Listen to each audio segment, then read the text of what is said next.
Perhatian, perhatian. Sembang Wanita akan bermula sebentar sahaja lagi. Tutup. Cuba tukar baju dah nak start dah ni. Yalah, jom.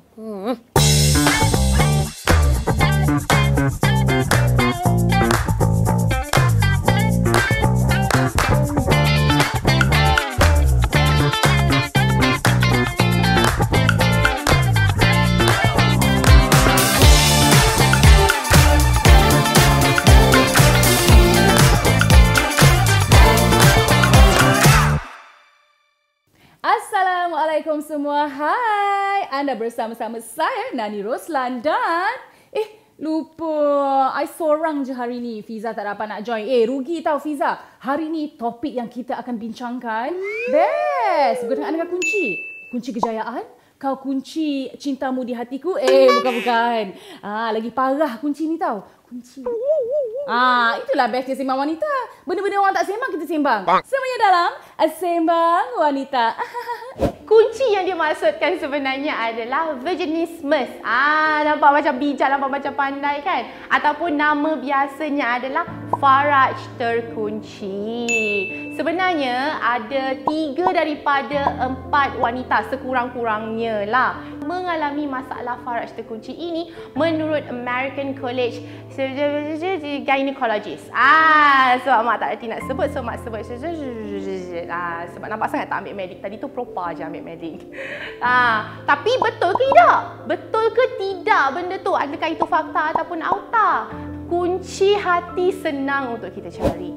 Search sahaja di mana-mana sahaja, senang jumpa.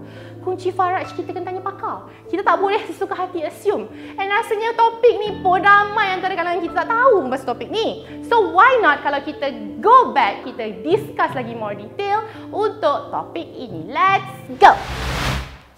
Tu dia Kak Kepo. Bukan main Kak Kepo story. Kak Kepo dah kahwin ke? Tapi apa pun yang penting, kita memang kena ambil tahu isu-isu macam ni. Memang relatable lah apa yang Kak Kepo story-story tu. Dengan topik kita pada hari ini, iaitu faraj terkunci. Suami ugut cerai. Macam mana ni? Sebab itulah kita akan bawakan seorang doktor pakar sakit puan daripada Hospital Az-Zahra, iaitu Dr. Nur Aini Nur. Assalamualaikum doktor. Waalaikumsalam Nani. Sihat doktor? Alhamdulillah. Terima kasihlah doktor kerana sudi nak membincangkan satu topik yang orang banyaknya kata tabu lah. Tak naklah kita cerita pasal topik-topik macam ni doktor. Tapi hari ni kita nak sembang. Jadi doktor, mungkin ramai di luar sana nak tahu. Doktor, apakah sebenarnya maksud faraj terkunci ni doktor? Maksud faraj terkunci ni adalah dalam bahasa perubatannya dinamakan vaginismus. Dia adalah suatu keadaan di mana apabila berlaku percubaan untuk memasukkan sesuatu ke dalam vagina, secara automatik vagina tersebut terkunci ataupun otot yang berada di bahagian vagina mengalami ketegangan dan menyebabkan kesakitan. So maksudnya bahasa mudahnya tidak boleh penetrate. Yes, betul.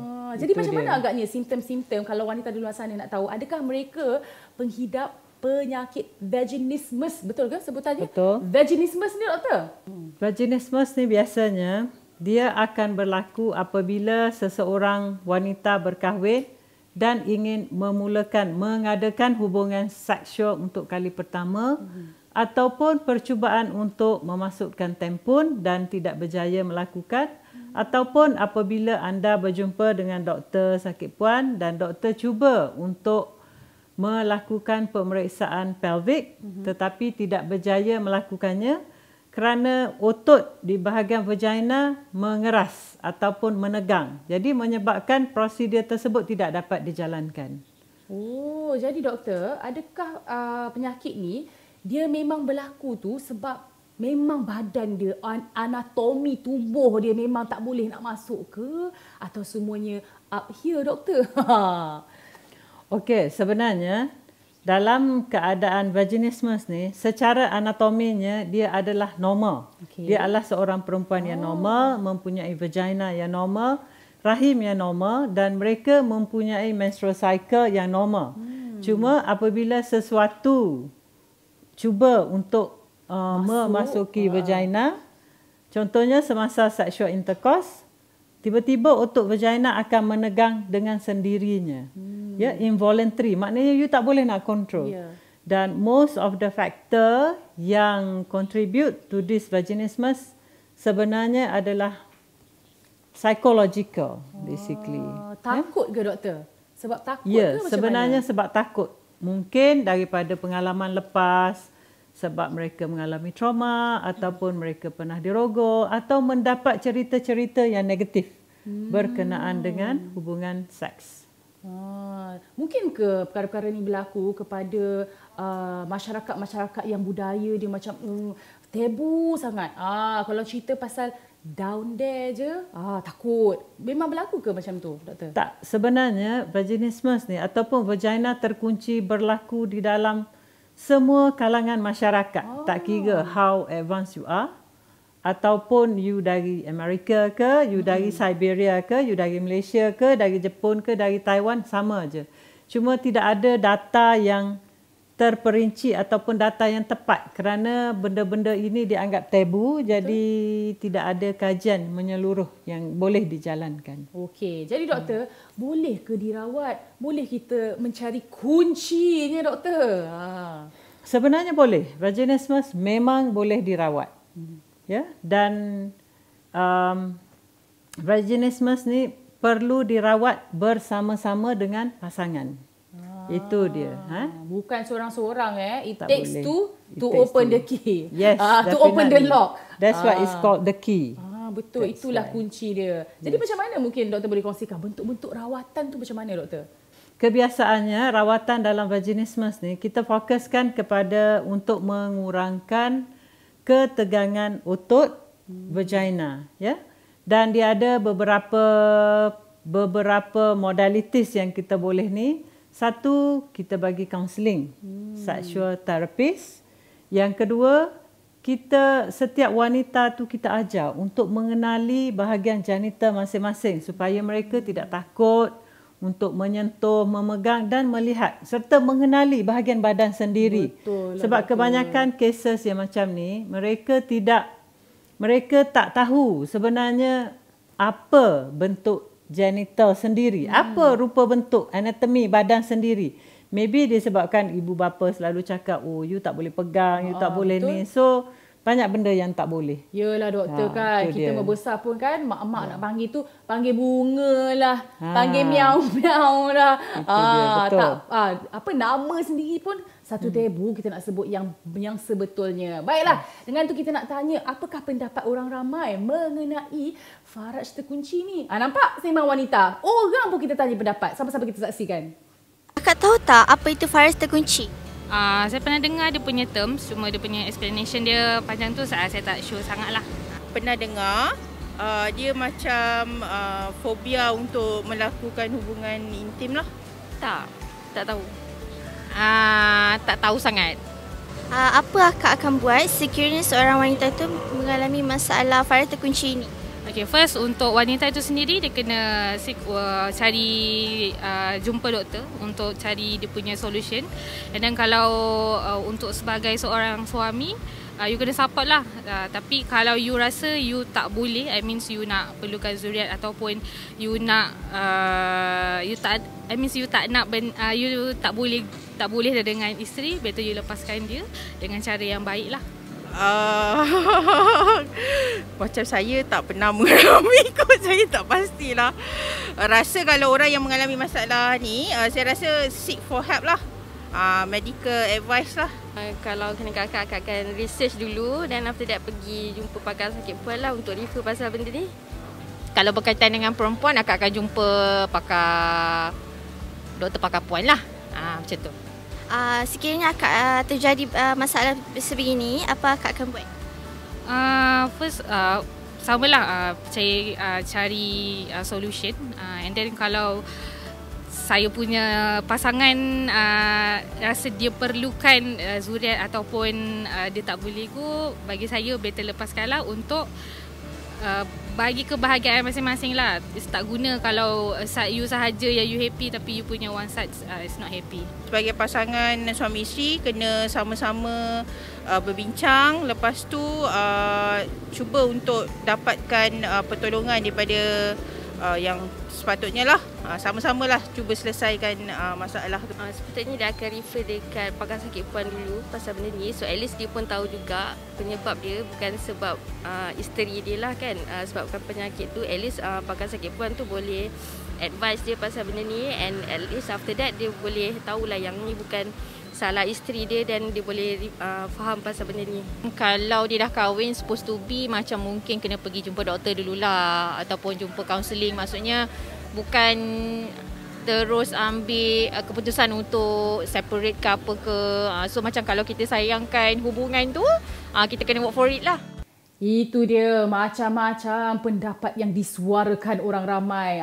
Berkenaan topik kita, Faraj terkunci, suami ugut cerai.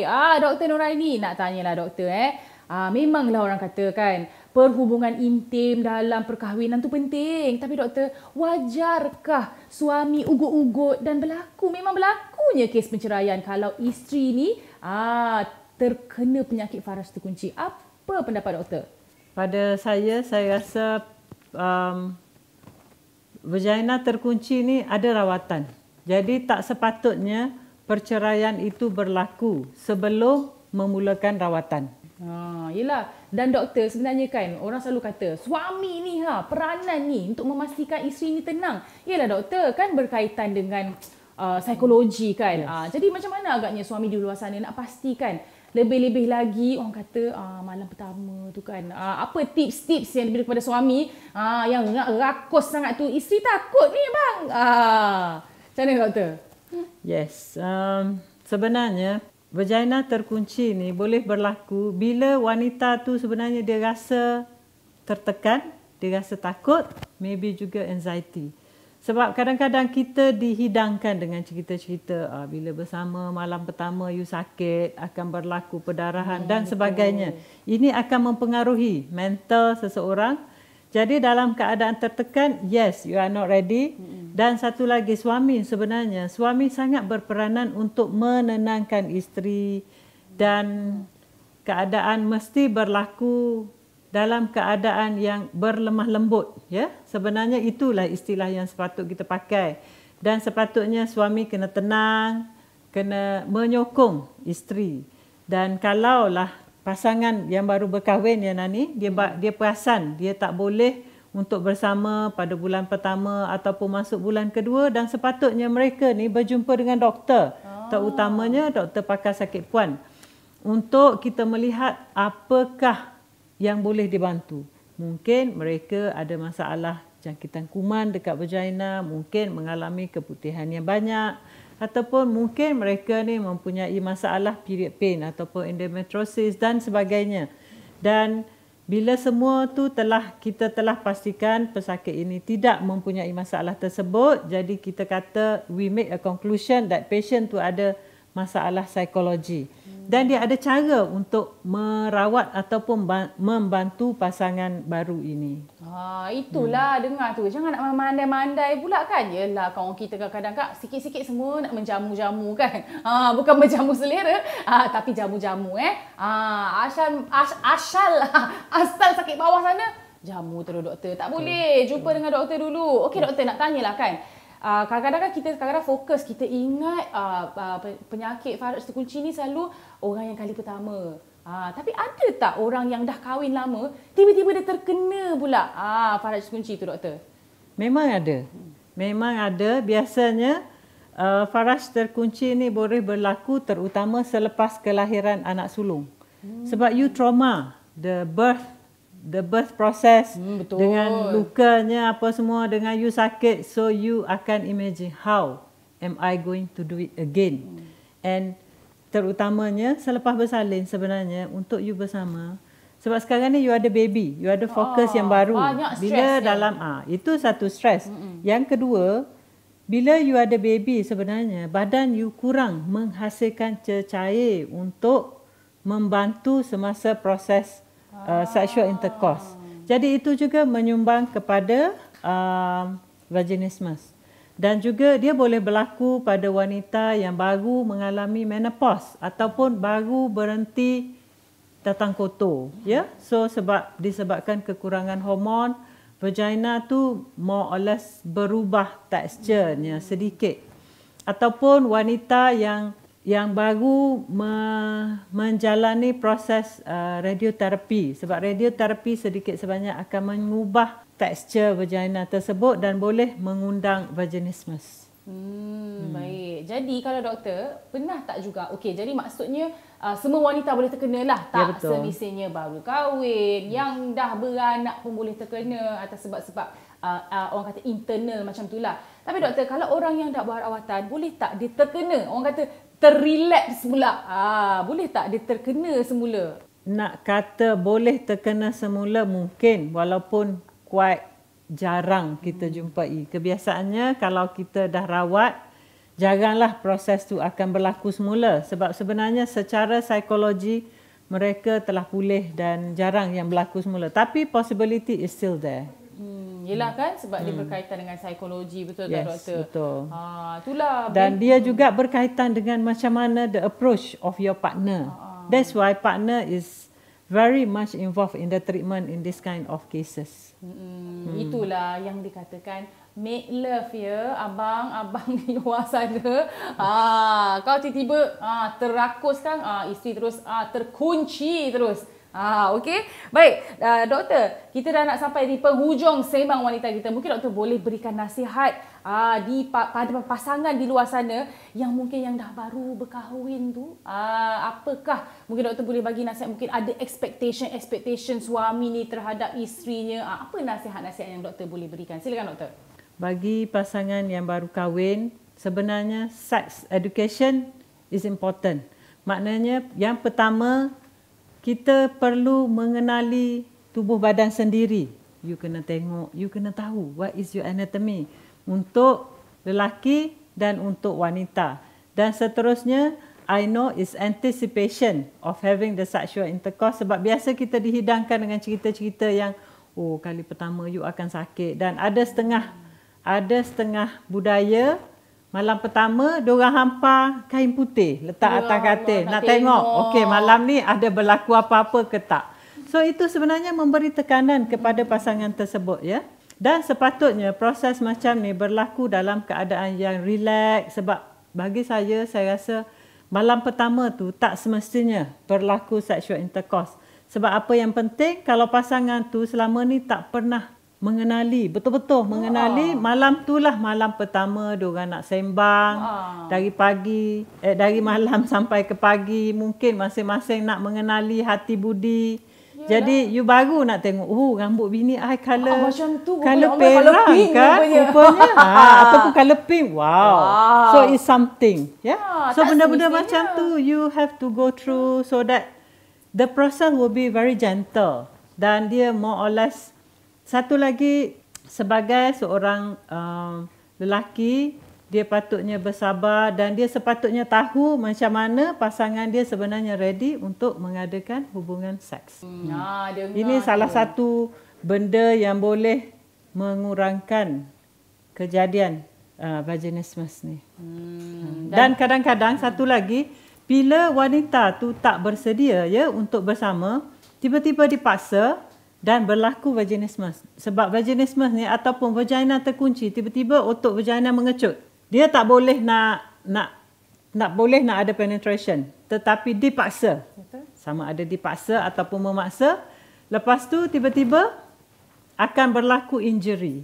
Ya, di mana bila berlaku penis is called blunt object masuk dan dia akan push the muzzle of the vagina dan menyebabkan injury. Itu boleh menyebabkan perdarahan. Dan kadang-kadang tu perdarahannya banyak dan perlu, jika keadaan tersebut berlaku, perlu dirujuk kepada doktor di hospital untuk dilakukan rawatan.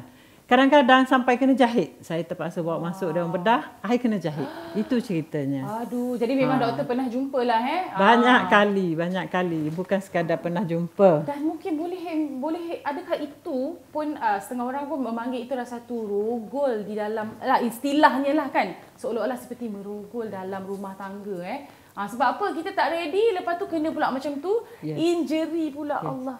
Sebab tu sebenarnya mental preparation is very important sebelum you kahwin dan sebelum hubungan yang pertama tu, ya.